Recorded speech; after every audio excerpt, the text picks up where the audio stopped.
Lucas, capítulo 18, a partir do versículo 9 até o versículo 17. Vamos à leitura. Propôs também esta parábola a alguns que confiavam em si mesmos, por se considerarem justos, e desprezavam os outros. 2 homens subiram ao templo com o propósito de orar. Um fariseu e outro publicano. O fariseu, posto em pé, orava de si para si mesmo, desta forma: Ó Deus, graças te dou, porque não sou como os demais homens, roubadores, injustos e adúlteros, nem ainda como este publicano. Jejuo 2 vezes por semana, dou o dízimo de tudo quanto ganho. O publicano, estando em pé, longe, não ousava nem ainda levantar os olhos ao céu, mas batia no peito, dizendo: Ó Deus, sê propício a mim, pecador. Digo-vos que este desceu justificado para a sua casa, e não aquele, porque todo o que se exalta será humilhado, mas o que se humilha será exaltado. Versículo 15. Traziam-lhe também as crianças, para que as tocasse, e os discípulos, vendo, os repreendiam. Jesus, porém, chamando-os para junto de si, ordenou: Deixai vir a mim os pequeninos, e não os embaraceis, porque dos tais é o reino de Deus. Em verdade vos digo, quem não receber o reino de Deus como uma criança, de maneira alguma entrará nele.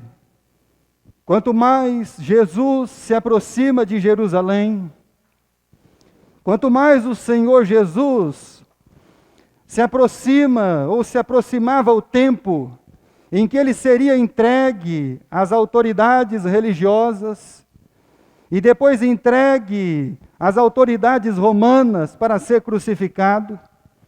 Então, quando esse tempo vai se aproximando, quando todas estas questões estão por vir, são breves, são fatos que talvez aqui, meus irmãos, demorariam talvez mais uma semana, ou quem sabe até menos do que isso. E aí Jesus começa a esclarecer o coração. Jesus, ele vai trazendo a sua palavra para esclarecer o coração e a mente daqueles que estão o ouvindo, daqueles que estão seguindo, daqueles que estão próximos, de todos estes que estão ouvindo a sua palavra. Então Jesus está procurando esclarecer o nosso coração e a nossa mente, porque os dias se aproximam. E que dias são esses, diz a Bíblia? Dias maus. Ou você acha que o dia mau está longe? Você está deslumbrando o seu futuro, achando tudo que será um mar de rosas, que tudo está aí, mas tudo é incerto. Os dias maus, eles vão chegar para todos nós. Talvez chegarão dias em que você não poderá mais sair da sua casa. Já não vai ser porque você não quer vir, ou porque você teve uma outra questão de não vir, mas será porque você não terá para onde ir. Dias maus, eles chegam. E isso, meus amados irmãos, como diz lá o profeta Amós, os homens achavam que essas coisas estavam longe deles. Mal eles pensavam que a Síria estava próxima de chegar. E aí Jesus, falando do seu reino, abrindo a mente dos seus discípulos, abrindo os ouvidos daqueles que estão ali para ouvir a sua palavra e a sua verdade. Jesus estava ali pregando a palavra para ver como é que essas pessoas estavam recebendo, ou como elas receberam o reino de Deus e a sua justiça, e se isso estava transformando essas pessoas ou não. Então Jesus ele traz essas palavras aqui, se aproximando do dia da entrega da sua vida, e ele está trazendo as palavras do reino para ver como é que as pessoas, elas já receberam ou estavam para receber o reino de Deus, e se isso que elas estavam recebendo, estava abrindo seus corações, estavam abrindo as suas mentes, e agora eles passariam a ver tudo como os filhos de Deus precisam ver as coisas. Eles passariam a pensar como Cristo. Eles passariam a ver como Cristo Jesus. E aí Jesus traz essa parábola que muitas vezes nós pensamos que é a questão da oração. Que Deus, quando Jesus curou o cego de nascença, os religiosos foram perguntar para o cego. E o cego disse, eu era cego e agora estou vendo. Foram perguntar para o pai e para a mãe. Ele nasceu cego? Ele nasceu cego. Mas agora ele está vendo. Mas aí os religiosos disseram para o cego, mas Deus não ouve pecadores. E aí o cego ele diz, se ele é pecador eu não sei, eu só sei de uma coisa, eu era cego e agora vejo. Então vocês vão ter que dormir com esse barulho.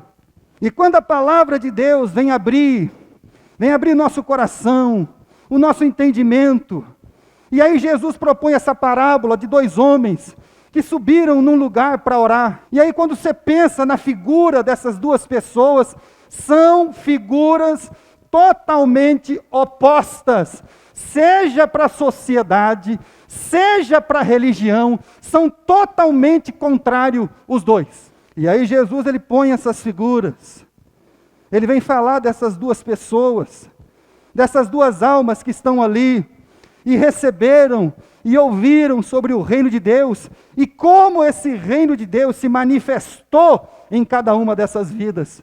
Porque é isso que vai valer, meus irmãos. O dia que Deus perguntar para você, por que você não viu os meus pequenininhos? O dia que Deus perguntar para mim e para você, por que nós não vimos os pequenininhos? Por que a nossa mente não se abriu? Por que os nossos olhos não passaram a ver? Por que o nosso coração não foi quebrantado? E aí o reino de Deus, ele chegou. E essa primeira figura, essa primeira pessoa que aparece, 2 pessoas distintas, vou falar de novo, tanto para a sociedade quanto para a religião, eles estavam entre abismos, os 2. E a primeira figura, versículo 11, Jesus diz assim, o fariseu posto em pé, orava de si para si mesmo, desta forma, ó Deus, graças te dou porque não sou como os demais homens, roubadores, injustos e adúlteros, nem ainda como este publicano. Imagine se o publicano estava meio perto ali, ouvindo isso. E aí ele continua, jejuo 2 vezes por semana, dou o dízimo de tudo quanto possuo.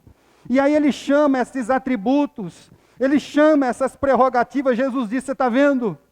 O reino de Deus aí trabalhado nessa primeira figura, de todo aquele que vai vivendo embaixo e dessas questões do coração. E aí Jesus ele traz isso, os atributos aparentes da religião, mas quando esse homem está orando, ele se autoconclama. A oração é falando dele mesmo, e ele não está falando de si mesmo ali, ele está falando de si mesmo e consigo mesmo. Ele está falando dele ao mesmo tempo e com ele mesmo. Então isso, meus irmãos, mostra que não há, de fato, em nós, um nós no reino de Deus. Muitas vezes o que há em nós é uma singularidade no sentido da primeira pessoa no singular. Eu, meu, não existe nós e nosso. E isso não é o reino de Deus. O reino de Deus não é a primeira pessoa no singular. O reino de Deus não é meu. O reino de Deus sou eu. O reino de Deus é nosso. O reino de Deus é nós.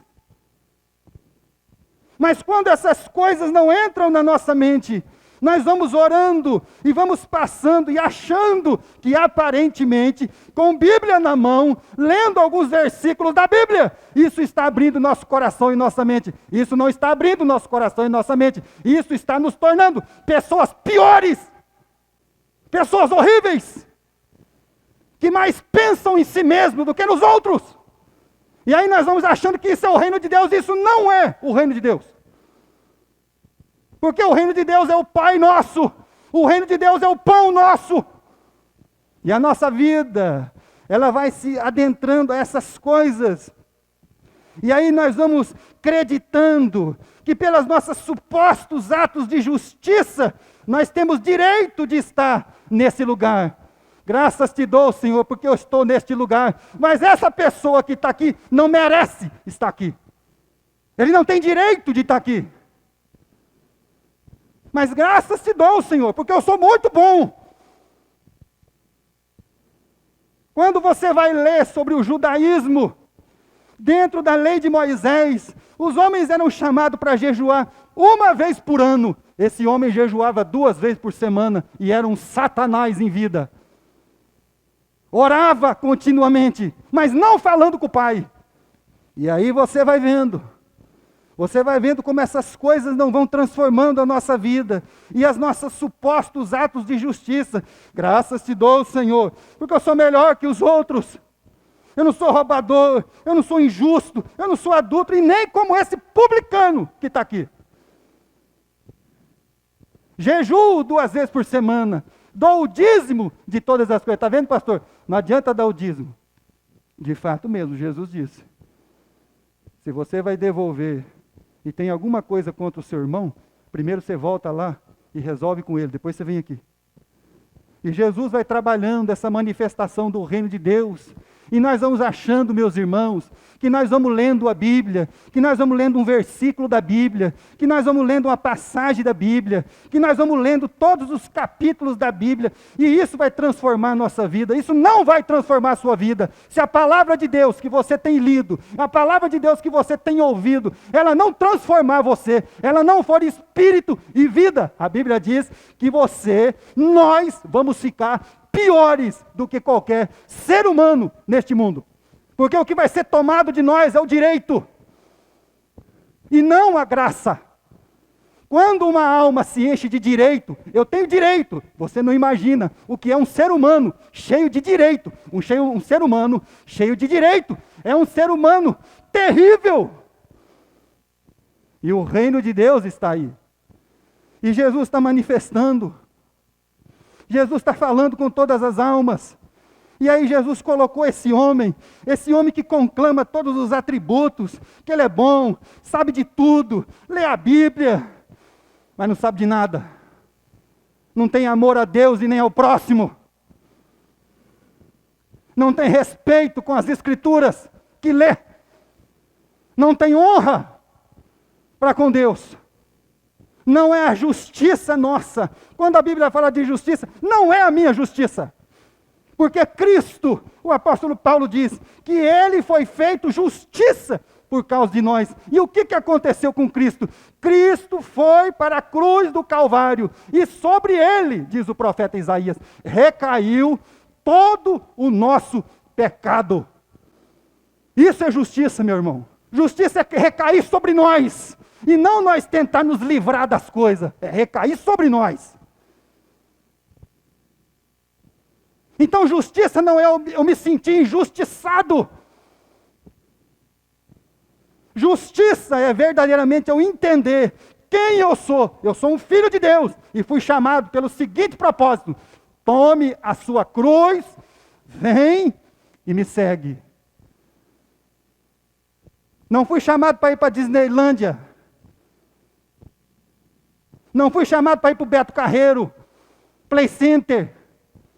Eu fui chamado para tomar uma cruz, para abrir mão do meu direito, para abrir mão das minhas vontades, das minhas carências e das minhas supostas necessidades, e principalmente de todo o direito que eu tinha.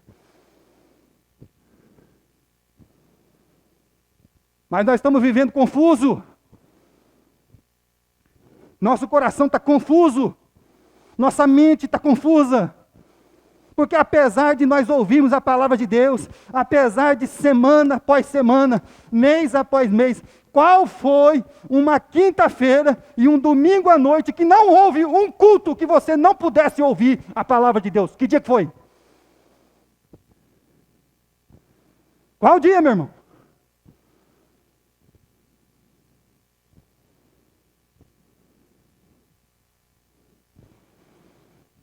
E nós estamos aqui,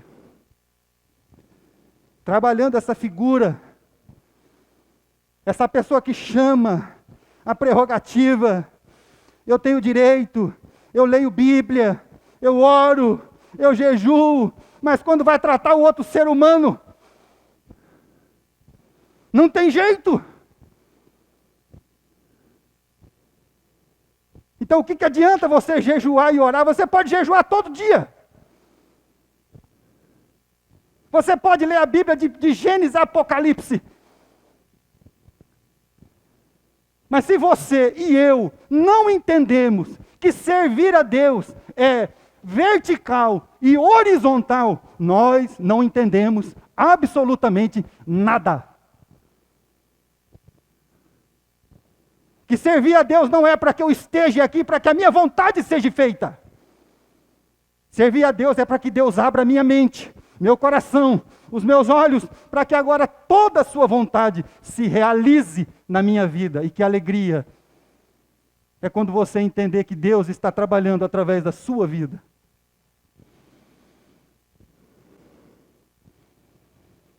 Abra sua Bíblia no livro de Apocalipse. E Jesus falou dessa primeira figura que se apresenta. Jesus está falando do reino de Deus e como esse reino de Deus está se manifestando nos corações e nas almas, como é que ele está aparecendo. E nós estamos seguindo o Evangelho de Lucas. Livro de Apocalipse, capítulo 2, versículo 4 e versículo 5. Então não adianta jejuar, orar, devolver dízimo, vir em culto, colocar roupinha, pegar a Bíblia na mão, se isso não nos transforma, se isso não nos muda, se isso não nos faz filhos de Deus, nós estamos enganando apenas uma pessoa, nós mesmos. E aí no livro de Apocalipse, capítulo 2, versículo de número 4, a Bíblia diz assim: eu tenho, porém, contra ti, que abandonaste o teu primeiro amor. E como muitas vezes nós temos essa falta, abandonaste o primeiro amor, aquele amor de servir a Deus, de honrar a Deus, de que tudo que fizermos seja para a honra e glória do nosso Deus, que a nossa vida seja um louvor diante de Deus. E aí quando João, pela inspiração do próprio Cristo, ele vem falar com a igreja aqui, ele diz assim: tenho contra vocês que vocês já abandonaram o primeiro amor. Vocês não sabem mais amar as pessoas. Vocês não querem mais ser o suporte da vida delas. E ser o suporte da vida nem sempre é fazer o que a outra pessoa quer. E também não é o pejorativo de ter que suportar, mas ser o suporte para que ela não caia. Ser o suporte para que ela permaneça, para que ela dê ouvido à palavra de Deus. Versículo de número 5, lembra-te, pois, de onde caíste, arrepende e volta a praticar as primeiras obras. E se não, eu venho a ti e moverei dos lugares o teu candeeiro, caso não te arrependas. Então se arrepende. Volta a ter aquele primeiro amor, pela palavra de Deus, pelo Evangelho, pela graça. Aonde a única coisa que estava dentro do seu coração era o desejo de estar na casa de Deus, junto com os seus irmãos, junto com as suas irmãs, vendo as famílias crescerem, vendo famílias se formarem, vendo pessoas sendo salvas, vendo pessoas sendo transformadas pelo Evangelho. Volte a esse primeiro amor. Deixa Deus trabalhar o coração e a mente.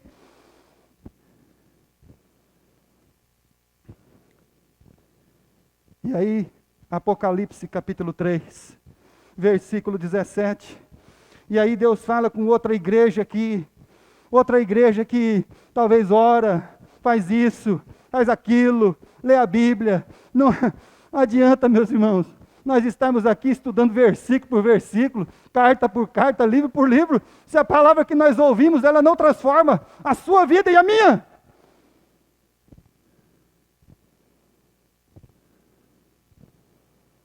Capítulo 3, versículo 17.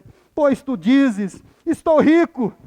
E aí o apóstolo Paulo, falando da igreja lá de Corinto, ele diz assim, vocês são abastados de muitas coisas. Vocês têm muito dom. E aí a Bíblia diz, pois dizes, estou rico, abastado, não preciso de coisa alguma, nem sabes que tu és infeliz, sim, miserável, pobre, cego e nu.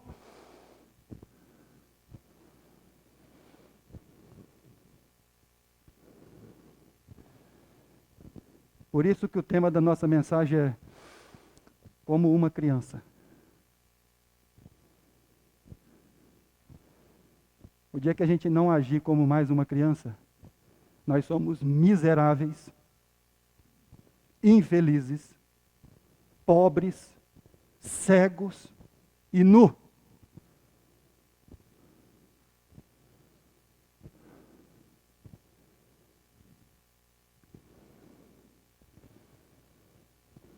Então, o que o Evangelho do Reino de Deus está manifestando na minha vida e na sua, meu irmão? Quando você vai falar, você fala da Bíblia ou você fala de outra coisa? Quando você tem alguma questão, você trata com a Bíblia ou você trata com a sua vontade? A Bíblia que você carrega, a Bíblia que diz que você lê, a Bíblia que você diz crer ser a vontade e a palavra de Deus. Quando você tem alguma questão, você vai aqui para tratar as coisas? É aqui a fonte do seu conselho? Aqui é o tesouro que você procura suas respostas em Deus?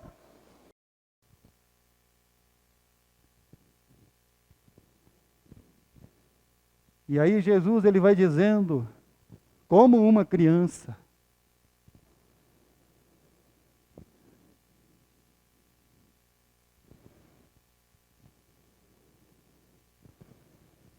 Aí aparece a segunda figura, Lucas, capítulo 18.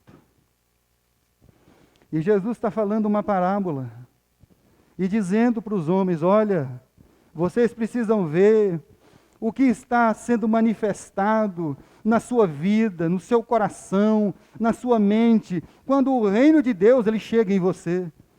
E aí você vê essa segunda figura, versículo 13, o publicano estando em pé, longe, não ousava ainda levantar os olhos ao céu, mas batia no peito dizendo, ó Deus, sê propício a mim, pecador. E aí você tem uma figura que não traz nenhum atributo pessoal, que não fala de si mesmo, consigo mesmo. Você tem uma figura que não tem nada de religioso. Esse homem na parábola de Jesus é considerado como um gentil, um perdido, uma pessoa sem Deus.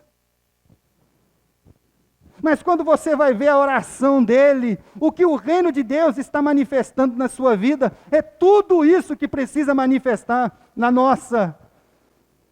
Ele não julga os seus atributos e também não diz que tem alguém culpado porque ele é pecador. Ah, eu pequei por causa da sociedade, porque eu não tive estudo, porque meu pai e minha mãe, porque não sei o que lá. Isso é tudo conversa fiada. Você pecou porque você quis pecar. Todos nós somos instruídos dentro da verdade. Nós fazemos coisas erradas porque queremos fazer o errado. Não pense você que você é uma vítima. Você não, nem eu e nem você somos vítimas de nada.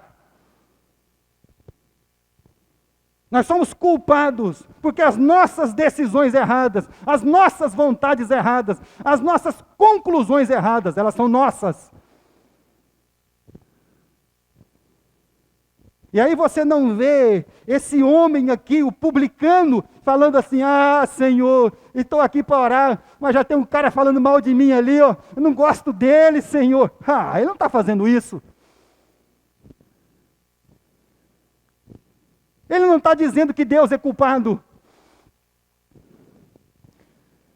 Ele não está dizendo que aqueles que o rodeavam eram culpados. Mas ele está de longe, falando com Deus, olhando para Deus, e nem queria olhar para Deus, de fato, ali de tão envergonhado que ele estava, porque ele batia no peito e dizia: ser propício, tem misericórdia de mim, um pecador. E ele não tinha vergonha de dizer: eu sou pecador e a culpa é minha. Mas nós não temos essa coragem.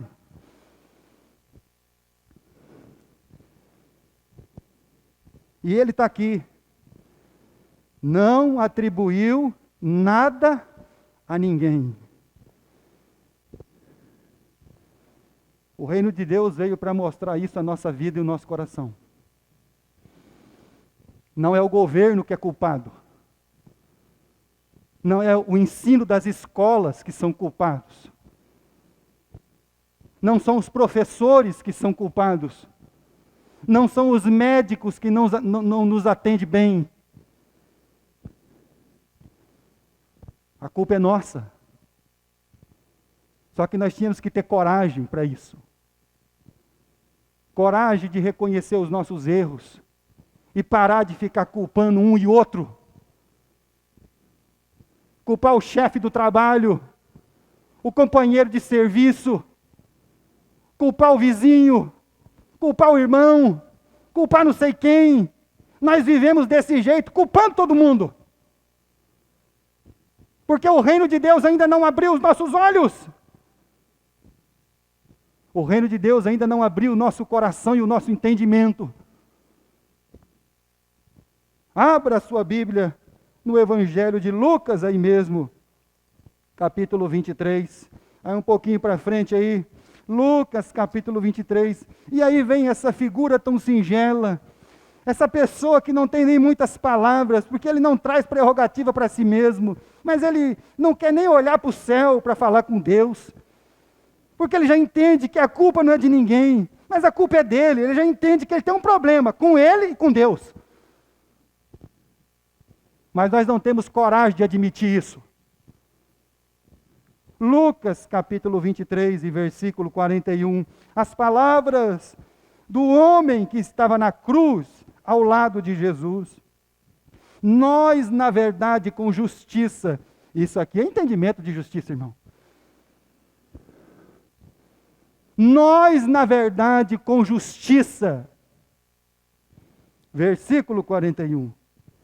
Porque recebemos o castigo que os nossos atos merecem, mas este nenhum mal fez.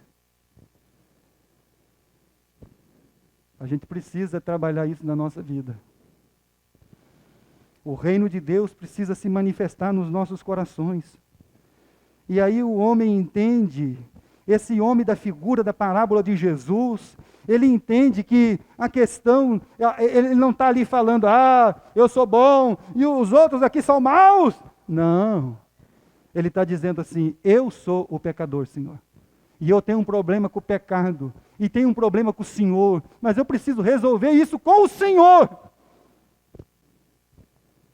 Abra sua Bíblia na carta do apóstolo Paulo a Tito. Carta do apóstolo Paulo a Tito. Você vai lá depois de 1º e 2º Timóteo. Tito capítulo 2, versículo 11. E a Bíblia diz assim para nós, para ouvirmos a sua palavra e sermos transformados pelo reino de Deus, para que o reino de Deus venha trabalhar a nossa mente, abrir os nossos olhos, abrir o nosso coração, para que nós não fiquemos como este homem aqui da parábola, mas para que o nosso coração seja trazido a esta segunda imagem aqui, essa segunda figura, de um coração quebrantado, de uma vida colocada diante de Deus, que não culpa e nem atribui nada a ninguém, mas sim entende: eu sou pecador, Senhor, e eu preciso me acertar com o Senhor. Tito capítulo 2, versículo 11. Porquanto a graça de Deus se manifestou salvadora a todos os homens. Tem graça para todo mundo, meus irmãos. Tem graça de Deus para todas as almas desse planeta.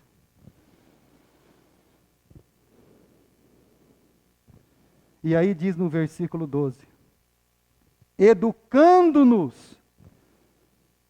O reino de Deus vem nos educar. Você quer ser educado? Então deixa o reino de Deus educar a sua vida. Para que você aprenda a dizer sim, senhor, e não, senhor. Para que você aprenda a ter respeito. Para que quando você ouvir a palavra de Deus, você ter, no mínimo, respeito pela palavra de Deus. Diligência ao que você ouve. Temperança no que se diz. E aí ele diz, educando-nos para que, renegadas a impiedade e as paixões mundanas, vivamos no presente século sensata, justa e piedosamente. Salvação de Deus, ela é uma educadora. A lei era um tutor. A graça é educadora. E ela nos educa a viver, não somente para este reino, mas também para o reino de Deus ser manifestado no meio dos corações, no meio dos homens. E aí Jesus está lá pregando, vamos voltar lá, Lucas capítulo 18, e Jesus está falando, todo mundo está ouvindo, versículo 14, digo-vos que este desceu justificado para a sua casa. Você quer saber de justiça, meu irmão? Então, se fosse você ouvindo as duas orações, quem ia descer justificado para casa? Se fosse você que tivesse que dar o parecer, ouvindo as duas orações, quem desceria justificado para casa?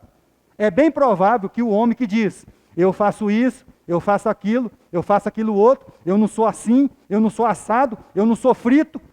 Aí você falava, esse é crente mesmo, hein? Mas não é. E toma cuidado com esse negócio de crente. Esse bicho é perigoso.